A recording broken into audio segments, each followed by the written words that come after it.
আজ আপনাদের মাঝে সংশ্লিষ্ট প্রশাসন ও আইনশৃঙ্খলা রক্ষাকারী বাহিনী, বিচার বিভাগ, মানবাধিকার সংগঠন এবং দেশের সচেতন জনগণের দৃষ্টি আকর্ষণ করতে চাই গুরুত্বপূর্ণ বিষয়, যা শুধু আমার ব্যক্তিগত নিরাপত্তা মর্যাদার সঙ্গে সম্পৃক্ত নয়, বরং প্রযুক্তি অপব্যবহার, নারীর প্রতি আমার ব্যক্তিগত নিরাপত্তা এবং মর্যাদার সঙ্গে হয়রানি এবং আইনের শাসন প্রতিষ্ঠান প্রশ্নের সঙ্গে জড়িত। আমার অভিযোগ, শাহাদাত খান, পিতা শামীম খান, বাসিন্দা দুফাদিকিরপাড়, ওনাবিল সি, সিলেট, দীর্ঘদিন ধরে বিভিন্ন বিতর্কিত অনৈতিক কর্মকাণ্ডের সঙ্গে জড়িত। তিনি সামাজিক যোগাযোগ মাধ্যমে আমার বিরুদ্ধে মিথ্যা, মানহানিকর এবং তথ্য প্রচার করে সামাজিক মর্যাদা ক্ষুণ্ণ করার চেষ্টা করছেন বলে আমি অভিযোগ করছি।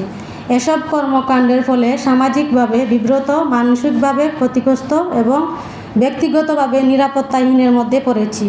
আমি আরও অভিযোগ করছি যে আধুনিক প্রযুক্তি অপব্যবহার করে, কৃত্রিম বুদ্ধিমত্তা AI ব্যবহার করে তৈরি বিকৃত বিস্তিকর ছবি প্রদর্শন, প্রচারের মাধ্যমে আমার ব্ল্যাকমেইল, ভয়ভীতি প্রদর্শন এবং সামাজিকভাবে হেয় প্রতিপন্ন করার অপচেষ্টা চালানো হয়েছে।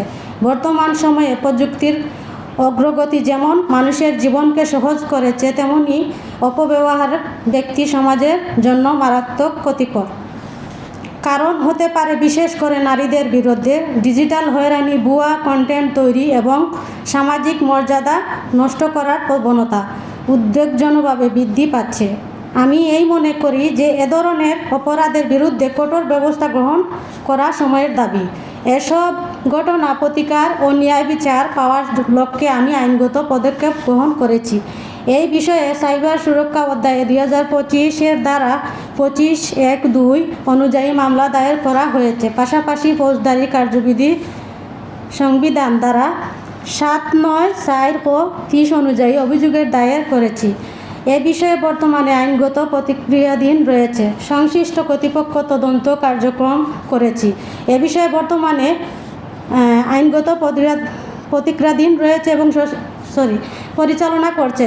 তবে অত্যন্ত দুঃখজনক, উদ্বেগের বিষয় হলো যে অভিযোগ মামলা চলমান থাকা সত্ত্বেও পরিচালনা করছে। তবে অভিযুক্ত শাহাদাত খান এখনও পলাতক রয়েছে। অভিযোগ রয়েছে, পলাতক অবস্থায় থেকেও তিনি বিভিন্ন অপকর্ম, অনলাইন হয়রানি, বিভ্রান্তকর প্রচারণা চালিয়ে যাচ্ছেন। একজন অভিযুক্ত ব্যক্তি দীর্ঘ সময় ধরে আইনের আওতার বাহিরে এমন কার্যক্রম পরিচালনা করতে পারছে, এ বিষয়টি শুধু আমার জন্য নয়, সমাজের জন্য উদ্বেগের কারণ। আমি আরও অভিযোগ করছি যে শাহাদাত খানের বিরুদ্ধে বিভিন্ন প্রতারণামূলক কর্মকাণ্ড এবং কথিত হানিট্র্যাপ চক্রের সঙ্গে সম্পৃক্ততার অভিযোগ বিভিন্ন মহলে আলোচিত হয়েছে এবং অভিযোগের সত্যতা যাচাই, প্রকৃত ঘটনা উদ্ঘাটনের জন্য নিরপেক্ষ পেশাদার তদন্ত অত্যন্ত জরুরি। কারণ কোনো অভিযোগ সত্য হলে তার বিচার হওয়া যেমন প্রয়োজন, তেমনি অভিযোগ মিথ্যা হলে সেটি স্পষ্ট হওয়াও দরকার। আইনের শাসনের মূল ভিত্তি হলো নিরপেক্ষ তদন্ত, ন্যায় বিচার নিশ্চিত করা। আমি একজন সাধারণ নারী বিচারপ্রার্থী নাগরিক হিসাবে জানতে চাই, একাধিক অভিযোগ মামলা থাকা সত্ত্বেও অভিযুক্তকে এখনও গ্রেফতার করা সম্ভব হয়নি কেন? দীর্ঘদিন ধরে পলাতক থাকার পরও তার অবস্থান শনাক্ত করা যাচ্ছে না কেন?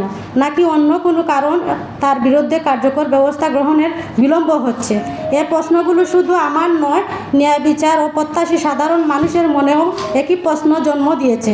আমি বিশ্বাস করি বাংলাদেশ সংবিধান প্রচলিত আইন সকল নাগরিক সমান অধিকার এবং ন্যায় বিচার পাওয়ার নিশ্চয়তা প্রদান করছে, যে সেখানে কোনো ব্যক্তি, গোষ্ঠী বা প্রভাবশালী মহল আইনের ঊর্ধ্বে হতে পারে না। একজন সাধারণ নাগরিক হিসাবে আমি কেবল আইনের যথাযথ প্রয়োজন এবং ন্যায় বিচার প্রত্যাশা করি। আমার কোনো ব্যক্তিগত প্রতিহিংসা নেই। আমি চাই অভিযোগগুলোর সুষ্ঠু তদন্ত এবং আইনের আলোতে প্রকৃত সত্য উদ্ঘাটিত হোক। আমি সংশ্লিষ্ট প্রশাসন ও আইনশৃঙ্খলা রক্ষাকারী বাহিনী এবং বিচার সংশ্লিষ্ট কর্তৃপক্ষের প্রতি জোর দাবি জানাচ্ছি, পলাতক অভিযুক্ত শাহাদাত খানকে দ্রুত গ্রেফতারের আইনের আওতায় আনা হোক। তার বিরুদ্ধে উপকৃত অভিযোগ নিরপেক্ষ, স্বচ্ছ, সুষ্ঠু তদন্ত নিশ্চিত করা হোক। 3. প্রযুক্তি অপব্যবহার, অনলাইন হয়রানি, ব্ল্যাকমেইল এবং নারী সম্মানহানির ঘটনাগুলোর বিরুদ্ধে কঠোর আইনগত ব্যবস্থা গ্রহণ করা হোক। 4 বিচার প্রার্থী নিরাপত্তা আইনি সুরক্ষা নিশ্চিত করা হোক।